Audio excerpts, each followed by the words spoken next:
Assalamualaikum warahmatullahi wabarakatuh. Kali ini kita akan mengupas tuntas sebuah film yang sempat booming waktu 2009 lalu. Kakak yang cangkem, kesan dan pesan di akhir video saja. Judul filmnya Mother atau Madeo. Seperti biasa, mari kita resapi dan mari kita renungkan alunan musik berikut ini.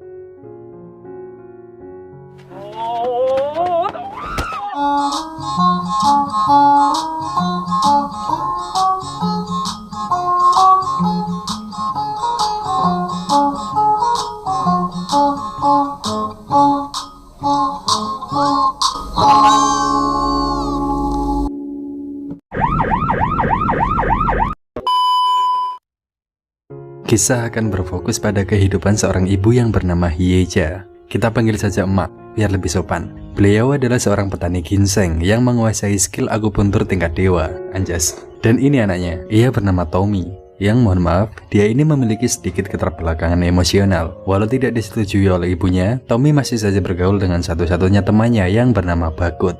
Kembali ke pokok pembahasan, emak yang sedang memotong tanaman herbal untuk digunakan sebagai obat terapi akupunturnya tengah panik karena melihat anak kesayangannya menjadi korban tabrak lari tepat di depan matanya. Bahkan ia sendiri tidak sengaja memotong sedikit jarinya dikarenakan kepanikannya. Tommy dan Bakut pun segera mengejar mobil yang menabrak Tommy tadi. Karena Tommy ini memiliki sedikit keterbelakangan, ia pun mengira bahwa darah emaknya yang mengenai bajunya tadi adalah darah miliknya sendiri. Lalu mereka pun memutuskan untuk balas dendam kepada pemilik mobil yang menabrak Tommy tadi.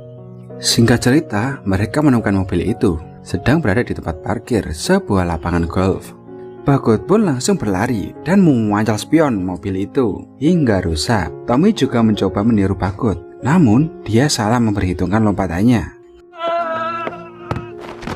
Kemudian, mereka menunggu pemilik mobil itu di lapangan golf untuk meminta pertanggungjawabannya. Di sini, Tommy terlihat memungut beberapa bola golf untuk ia berikan pada emaknya. Tak lama berselang, pelaku tabrak lari Tommy ini pun melintas menggunakan golf cart. Dicewegat loh, terus diwantemi kabeh.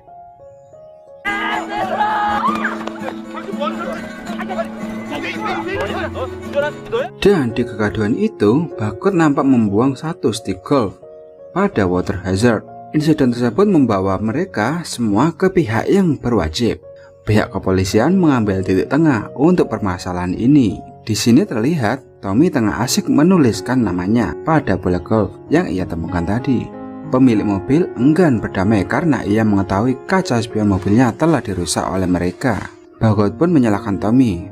Tommy yang memiliki keterbelakangan juga tidak mengingat kejadian sebenarnya, sehingga biaya ganti rugi ini dilemparkan semua pada Tommy dan emaknya.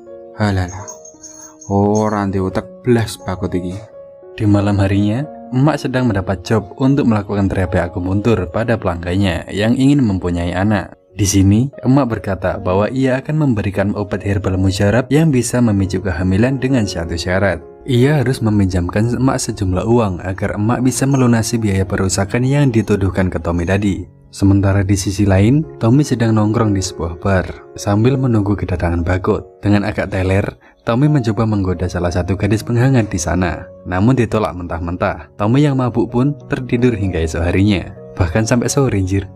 Bakut juga tidak kunjung datang ke sana. Rupanya, semalam Bakut kembali ke lapangan golf tadi untuk mengambil stick golf yang ia lempar ke water hazard. Karena tertidur hingga sore hari, pemilik bar pun mengusir Tommy. Tommy pun berjalan pulang dengan nyawa yang belum penuh, sambil melemparkan bola golfnya secara random. Di tengah perjalanan, ia bertemu dengan salah seorang siswi SMA yang baru pulang. Meski otaknya tidak mau mengikuti umurnya, hasrat seksual Tommy masih mengikuti umurnya. Tommy pun mencoba menggodanya. Siswi SMA itu pun ketakutan dan masuk ke sebuah rumah kosong. Tommy yang tidak berani masuk ke rumah itu memutuskan untuk pergi dari sana. Namun, saat ia melangkah, tiba-tiba saja ada sebuah batu besar terlempar dari dalam rumah itu. Tommy yang memiliki keterbelakangan merasakan adanya sinyal bahaya dan segera berlari pulang. Kemudian kembali tidur di samping emaknya. Keesokan harinya, polisi menemukan jasad siswi SMA itu dengan keretakan pada kepala bagian belakang. Di sini diketahui siswi tersebut bernama Ah Jung. Di sini saya sudah mulai menebak-nebak siapa pembunuh aslinya. Atas keterangan dari seorang saksi tertentu, Tommy dinyatakan sebagai tersangka atas pembunuhan Ajung. Sesampainya di kantor polisi, Tommy diancam dan diinterogasi tentang apa yang dilakukan Tommy kemarin. Tommy dengan polos menjawab bahwa ia habis dari bar dan pulang. Di jalan, ia melihat Ajung dan mencoba menggodanya. Namun hasrat seksualnya dikalahkan oleh rasa takutnya. Kemudian ia pun pulang. Pak polisi kemudian mengeluarkan barang bukti yang memperkuat tuduhan Tommy, berupa bola golf dengan nama dirinya. Tommy tidak tahu menahu mengapa bola itu bisa ada di TKP. Polisi juga merasa bahwa Tommy tidak mungkin membunuh Ajung, karena Tommy memiliki sifat yang polos dan tidak mungkin bisa membunuh manusia. Untuk menutup kasus secepatnya, Tommy pun dimintai tanda tangan untuk penahanan dirinya. Kemudian, emak mengunjungi Tommy dan menanyakan perihal kasus itu. Tommy menjawab bahwa ia tidak melakukan pembunuhan itu.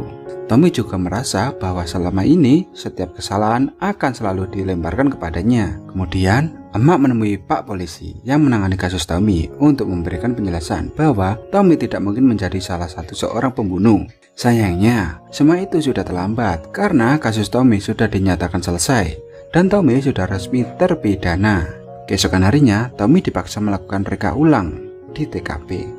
Saat selesai, dengan polosnya, ia membuka maskernya sambil melambaikan tangan pada anak pemilik bar. Keesokan harinya, emak kembali berkunjung ke kantor polisi dengan membawa pengacara senior. Tommy berkata bahwa makanan di sana sangatlah enak. Kemudian, ia juga mengingat bahwa bukan ia yang merusak spion di waktu lalu. Karena merasa hal ini akan sia-sia, si pengacara pun pergi dari sana dengan alasan bahwa kantor telah menelponnya. Karena hal itu, emak pun ngamuk-ngamuk. Karena Tommy malah membicarakan hal yang tidak penting. Dan di saat darahnya memenuhi kepalanya, emak pun menyadari satu hal.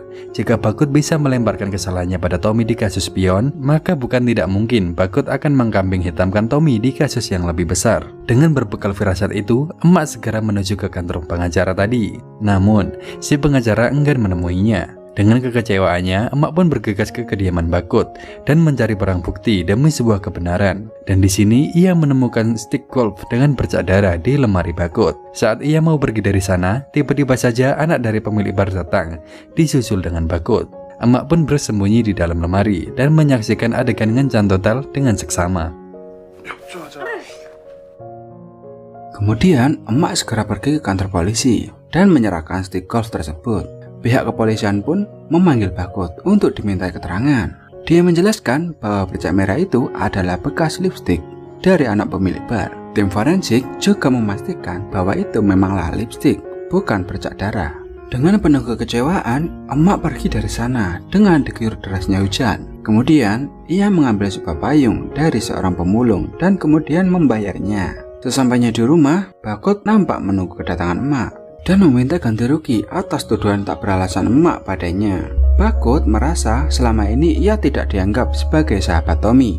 Emak pun memberikan sejumlah uang. Kemudian Bakut menjelaskan bahwa seorang pembunuh pasti memiliki motif dan dia ini termasuk pembunuh yang pintar dengan memanfaatkan orang lemah di daerah situ. Ia membunuh, kemudian menaruh jasad Ajung di atas, seolah memamerkan jasadnya agar bisa melemparkan kasus ini pada orang yang lemah. Bakut berpendapat, mungkin saja pembunuh Ajung adalah orang-orang sekitar Ajung yang memiliki dendam terhadapnya. Keesokan harinya, emak kembali berkunjung ke kantor polisi dan ia melihat wajah Tommy yang lebam. Karena sebelum emak berkunjung, Tommy gelut dengan napi lainnya karena Tommy dinyek dan dietrek-etrek. Anehnya, saat kepala Tommy dihantam, Tommy malah mengingat sesuatu. Tommy menjelaskan bahwa saat ia berumur 5 tahun, emak pernah mencoba membunuh Tommy dengan mencampurkan pestisida pada minumannya. Emak pun histeris karena mengingat kejadian tersebut. Emak menjelaskan bahwa saat itu ia sedang putus asa karena harus membesarkan Tommy seorang diri. Ia berniat untuk mati bersama di waktu itu. Tommy yang kecewa dengan emaknya pun berkata bahwa ia tidak akan menemuinya lagi. Keesokan harinya, emak menuju ke tempat pelanggannya lalu memintanya untuk mencetak dan memperbaiki foto Tommy waktu kecil dulu. Sambil bercerita bahwa dulu ia ingin mati bersama Tommy, namun ia memberikan dosis yang rendah sehingga pestisida itu tidak cukup untuk mengusir roh dari jasad mereka. Mereka berdua pun muntah-muntah dan diare hingga 2 hari 2 malam. Saat itulah pelanggan setia emak berkata bahwa Ajung pernah ke sana untuk mengantarkan temannya mencetak foto. Ia juga berniat mencetak banyak foto dari ponselnya untuk kenang-kenangan, namun tidak jadi karena ia tiba-tiba mimisan. Pelanggan itu pun menyimpulkan mungkin terdapat barang bukti di ponsel milik Ajung. Gak kesuwen, emak pun mengunjungi sekolah Ajung untuk bertemu dengan teman Ajung dan berpura-pura ingin memiliki aksesoris pada ponselnya persis seperti milik temannya Ajung. Saat teman Ajung mencoba mengotak-atik ponsel jadul tersebut, emak mulai membicarakan perihal Ajung. Teman Ajung pun dengan segera memotong pembicaraan emak dan berdalih bahwa ia sedang kedatangan tamu. Ia pun meminta emak untuk membelikannya sebuah alat ajaib di toko sebelah. Emak dengan segera membelinya, dan saat ia kembali, teman Ajung sudah pergi dari sana. Emak dengan cemas mencarinya, dan alhamdulillah menemukannya di sebuah gang sempit dan melihat teman Ajung sedang dibully oleh teman sekolahnya. Dan di sini terlihat jelas bahwa dua anak laki-laki itu menanyakan perihal ponsel Ajung padanya. Hal ini semakin memperkuat kemungkinan adanya petunjuk pada ponsel milik Ajung. Emak pun membantu teman Ajung dengan cara memasakkan botol kaca milik pedagang di sana.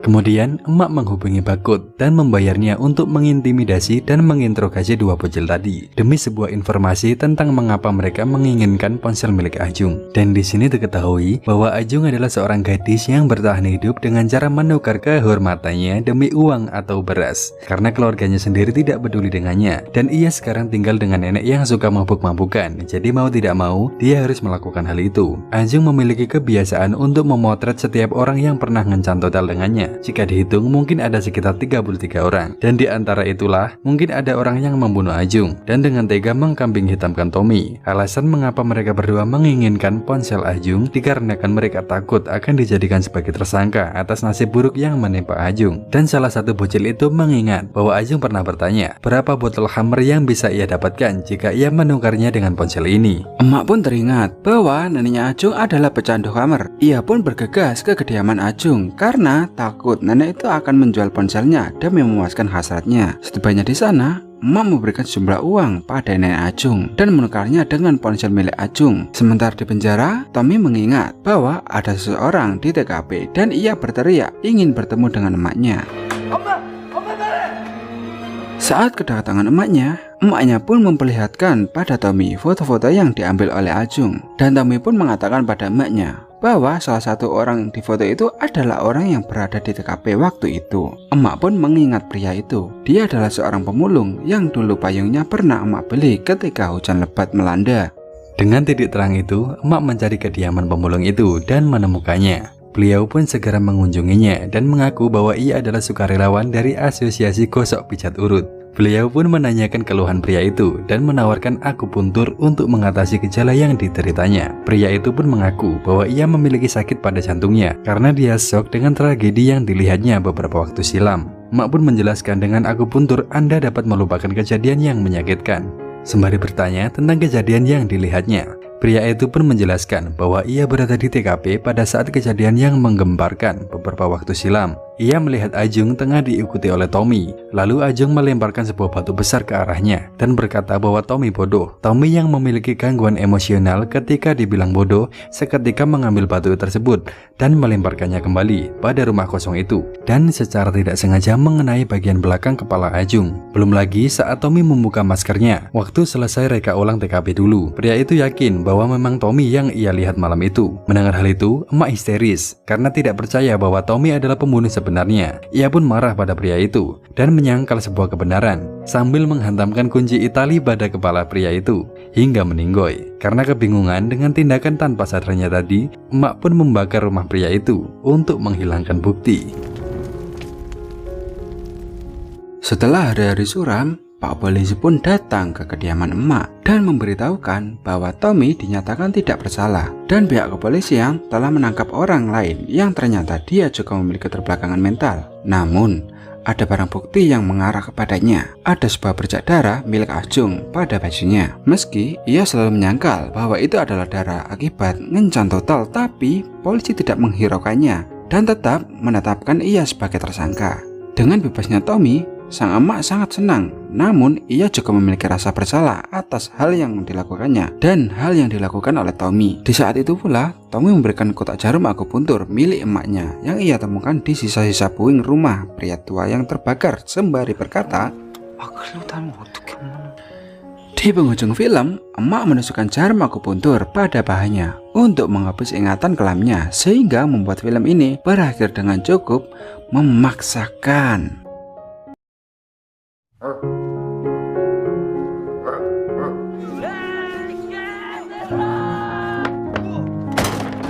Gimana ya?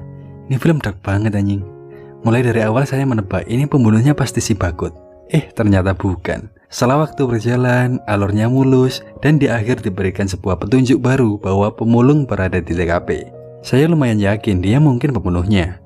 Ternyata dia adalah saksi mata. Dan anehnya lagi, ini film kenapa maksa banget ada tersangka baru untuk mengakhiri kisah filmnya sih? Tapi dengan begitu, saya mulai memahami apa yang dilakukan oleh si emak di awal film. Beliau terlihat menari-nari dengan tatapan kosong di tengah ladang milik Pak Lurah. Lah, lurah siapa emang?